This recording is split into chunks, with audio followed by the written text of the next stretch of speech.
Session 2, Defining Dating Abuse, presented by Mitchell County Safe Place. In the last video, we talked about qualities we want in all caring relationships, particularly dating relationships. Today we'll be talking about abuse. Did you know in the United States about 12% of high school students report being physically victimized by a dating partner in the previous year? In some areas of the country, this is as high as 40%.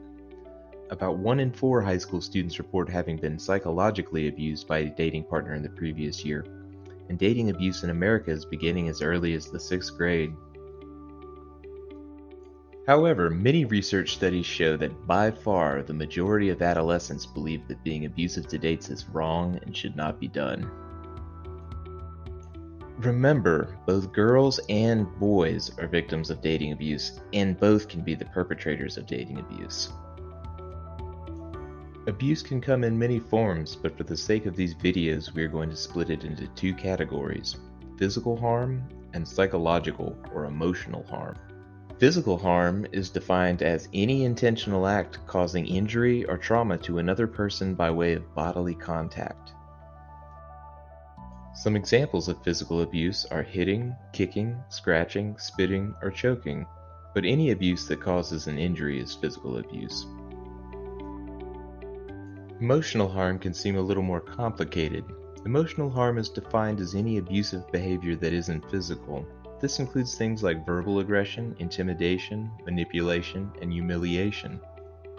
Usually, this is part of a larger pattern aimed at diminishing another person's sense of identity, dignity, and self-worth. Examples of emotional harm could be calling a dating partner names, ignoring a dating partner's feelings, criticizing a dating partner's feelings, or spreading rumors about someone. Remember, emotional harm is any abusive behavior that isn't physical. Harmful emotional behaviors like these may not be abusive if they only happen once. Insulting someone or making someone feel guilty about their feelings are not nice things to do to anyone, but if it only happens one time with that person, it's usually not considered abuse. Harmful emotional behaviors become abusive when they are used to manipulate, control, or gain power over someone. It can also be abusive if it makes someone feel bad about themselves or their friends or family, or if it makes someone afraid of their dating partner.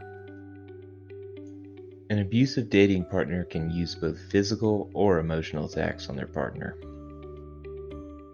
Remember, when emotional abuse such as behaving jealously or making someone feel guilty happens once, it may not be abusive.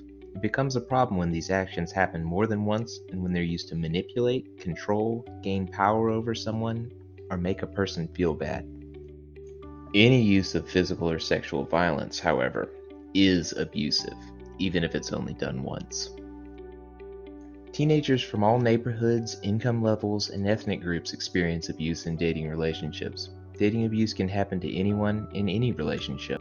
This abuse almost always reoccurs in a relationship. It doesn't simply go away, and most abuse gets more severe over time.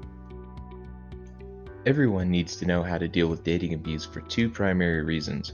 One, in case they end up in an abusive relationship themselves, and two, in case a friend in an abusive relationship turns to them for help.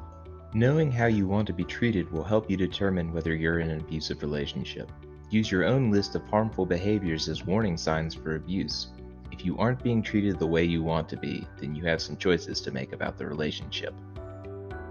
That about wraps things up for this video. Thank you guys so much for listening, and we'll see you in the next one.